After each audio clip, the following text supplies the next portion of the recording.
जो bad boys हैं अब उनके खिलाफ एक्शन लेने का फैसला कर लिया गया है और ग्रुपिंग का जो सर कुचलने के लिए भी कुछ बड़े स्टेप्स जो हैं वो अब पाकिस्तान क्रिकेट बोर्ड की जानिब से लिए गए हैं और इस सारे ऑपरेशन को हेड करेंगे आकब जावेद। और कुछ बोल्ड फैसले लेने का फायदा भी पाकिस्तान टीम को हुआ है। 1349 दिन से जो जीत हमसे नाराज थी और जिस जीत की स्ट्रीक को हार की स्ट्रीक को हम नहीं तोड़ पा रहे थे, लेकिन हमने कुछ चंद बोल्ड फैसले लिए। बाबर को ड्रॉप किया, शाहीन शाह अफरीदी को ड्रॉप किया, नसीम शाह को ड्रॉप किया और वो खिलाड़ी जो डोमेस्टिक क्रिकेट में परफॉर्म कर रहे थे उनको टीम में शामिल किया और बड़ी आसानी के साथ इंग्लैंड को शिकस्त दे दी। तो जब ये फायदा हुआ तो अब आकब जावेद जो हैं उनको चेयरमैन पीसीबी मोहसिन रजा नकवी साहब ने फ्री हैंड दे दिया है। आपने ग्रुपिंग खत्म करनी है, आपने टीम की परफॉर्मेंस को बहाल करना है, आपने पाकिस्तान की जीत के जो चांसेस हैं उनको ज्यादा करना है। फ्री हैंड है, जिसको निकालना है निकाल दो, बाबर को, शहीन को, रिजवान को, जिसको दिल करता है निकाल दो, जो फैसले करने हैं कर लो।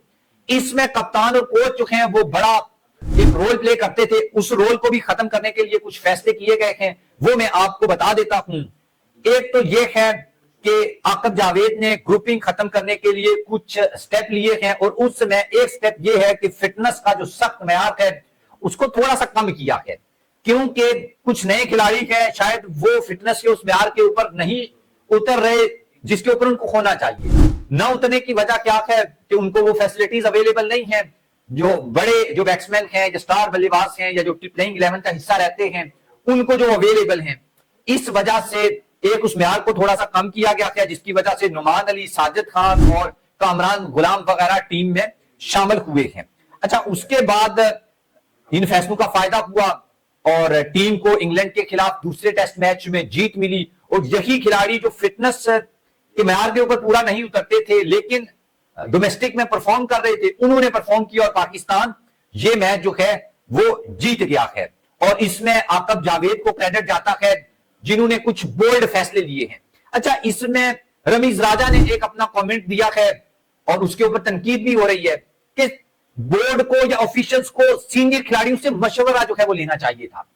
भाई अक्ल को हाथ मारो कि जो सिलेक्टर हैं, जो ऑफिशियल्स हैं, अगर वो सीनियर खिलाड़ियों से मशवरा लेकर उनको ड्रॉप करेंगे, या तो आप कोई ऐसी एग्जांपल दे दो कि इंजमामुल हक, इमरान खान, जावेद मियादाद या वसीम अकरम, वकार यूनुस को जब टीम से ड्रॉप किया जाता था तो पहले जो है उनको मनाया जाता था, मीटिंग्स की जाती थी, सर हम आपको ड्रॉप करने लगे हैं।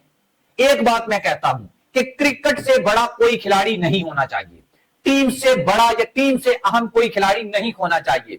लेकिन पिछले कुछ अरसे में हमने देखा कि बाबर, शहीन, रिजवान और नसीम शाह ये क्रिकेट से बड़े बन गए थे और मैटर ये नहीं करता था कि पाकिस्तान टीम जीत रही है नहीं जीत रही, मैटर ये करता था कि इनकी परफॉर्मेंस आ रही है नहीं, इनके रन्स बन रहे हैं नहीं। और हम ग्राउंड्स में भी देख रहे थे इनके हक में नारे लग रहे थे और कोई सिलेक्टर, कोई हेड कोच इनको निकालने की जरूरत नहीं कर रहा था। और ये क्रिकेट बोर्ड को, सिलेक्शन कमेटी जो है उसको भी यानी ब्लैकमेल भी कर रहे थे और ऐसी बहुत सारी खबरें भी आई। अब जो सिलेक्शन कमेटी है वैसे तो उसका कोई सरबराह मुकर्रर नहीं किया गया, उसका हेड नहीं है, लेकिन गैर एलानिया तौर के ऊपर आकब जावेद जो है वो इस कमेटी को हेड कर रहे हैं। उन्होंने लाहौर कलंदर से अपनी राहें भी जुदा कर ली है, इस्तीफा दे दिया है, वो फुल टाइम पाकिस्तान टीम के साथ रहेंगे। और मोहसिन रजा नकवी साहब जो चेयरमैन पीसीबी हैं उनके साथ मीटिंग में उन्होंने कुछ अथॉरिटी और वो जिसे कहते हैं कि अख्तियारात की बात की, तो वो अख्तियारात उनको मिल गए। कहते हैं आप टीम की परफॉर्मेंस को बेहतर करें, जो अख्तियारात आपको चाहिए आपको मिलेंगे। अब जो 11 रुकनी कमेटी है सिलेक्शन, उसको आकब जावेद की जो तजवीज है उसके ऊपर 6 जो रुकन है वो बनाए गए हैं। और इससे पहले जो है, अच्छा, ये काम करने की वजह सीनियर प्लेयर की पावर को खत्म करना है। पहले ये सिलेक्शन कमेटी को लिफ्ट नहीं करवाते थे और उसकी वजह से जो परफॉर्मेंस थी वो आपके सामने है। कप्तान और हेड कोच जो थे वो खिलाड़ियों के साथ या सीनियर खिलाड़ियों के खिलाफ बात नहीं करते थे, सिलेक्शन कमेटी मुश्किल में फंस जाती थी और जब उनका वोट शुमार नहीं होता था तो उनके पास कोई अथॉरिटी नहीं होती थी, जब कोई अथॉरिटी नहीं थी तो कोई फैसला नहीं कर पाते थे, जब कोई फैसला नहीं कर पाते थे तो फिर वो होता था जो पाकिस्तान टीम के साथ हो रहा था। लेकिन अब जो है बाबर और शहीन को आकब जावेद ने एक साथ ड्रॉप किया है। इसका मकसद यह है कि ग्रुपिंग का सर कुचलना है और टीम को यकजा करना है और टीम में अब ग्रुपिंग जो है वो खत्म होगी और जो खिलाड़ी ग्रुपिंग में मुलव्वस पाया जाएगा, ये बाबर को ड्रॉप करना, शाहीन को ड्रॉप करना, नसीम को ड्रॉप करना, इसका सिर्फ एक मकसद है खिलाड़ियों को मैसेज देना कि देखो, पहले तो ये इनको लगता था, मतलब इन खिलाड़ियों को लगता था कि हम ड्रॉप हो ही नहीं सकते, लेकिन अब आकिब जावेद ने बता दिया है कि बेटा हो सकते हो आप भी, और आप सीरीज के दौरान भी हो सकते हो। आपके ग्रुपिंग से मुतल्लिक जरा सी भी बात आई तो आप नेक्स्ट फ्लाइट से घर जाओगे। अब कोई बड़ा नहीं है, अब बड़ा वही है जो परफॉर्म करेगा, जो पाकिस्तान को जितवाएगा, जो पाकिस्तान की जीत में किरदार अदा करेगा। वो बाबर भी हो सकता है, वो कामरान गुलाम भी हो सकता है, वो सलमान अली आगा भी हो सकता है, वो शाहीन भी हो सकता है, वो कोई भी हो सकता है। हमारा मकसद या हमें चाहिए जीत, और वो जीत कोई भी दिलवा दे, हमें आम चाहिए, हमें गुठलियां नहीं देनी, सिंपल सी बात। पाकिस्तान टीम जीतनी चाहिए, चाहे बाबर जितवा दे, चाहे कोई और खिलाड़ी जितवा दे, यंग खिलाड़ी जितवाए, सीनियर जितवाए, स्टार जितवाए या आम खिलाड़ी जितवा दे।